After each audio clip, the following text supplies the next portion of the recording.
आरती के बाद दीपक पर हाथ क्यों घुमाते हैं?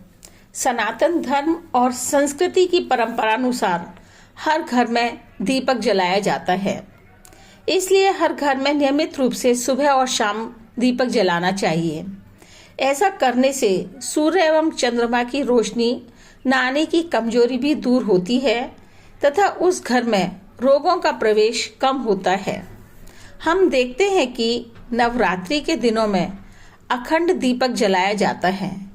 इसके अतिरिक्त मंदिरों तथा आश्रमों में अक्सर अखंड दीपक जलते हुए मिलते हैं, क्योंकि यह नकारात्मकता को दूर कर सकारात्मक ऊर्जा उत्पन्न करते हैं। भगवान की आरती करने के बाद पंडित जी अथवा आरती करने वाला व्यक्ति आरती दिए को सभी उपस्थित व्यक्तियों के बीच में घुमाता है। भक्तजन दोनों हाथों को मिलाकर दिए के ऊपर घुमाते हैं, फिर सिर और आंखों पर लगाते हैं। हिंदू धर्म में क्योंकि अग्नि को शुद्ध माना जाता है। ऐसा क्यों किया जाता है? पुराणों में इसके 3 कारण माने गए हैं। पहला, जब ईश्वर की आरती की जाती है तब ईश्वर की सारी शक्ति दीपक की लौ में समा जाती है, जो कि सकारात्मकता का प्रतीक है।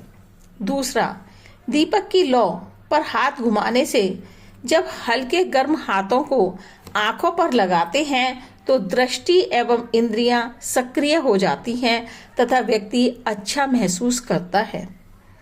तीसरा, ऐसा मानते हैं कि आरती करके भगवान की नजर उतारी जाती है या बलाएं दूर की जाती हैं।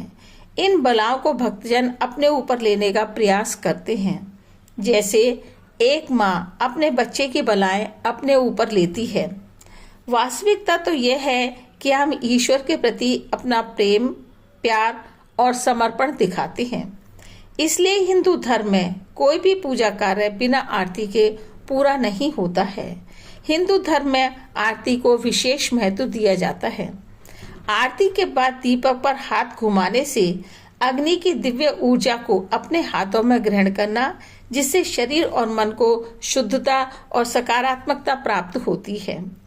ज्योति पर हथेली रखना हमारे द्वारा जाने और अनजाने में किए गए किसी भी प्रकार के पाप को प्रायश्चित करने का भी प्रतीक माना जाता है।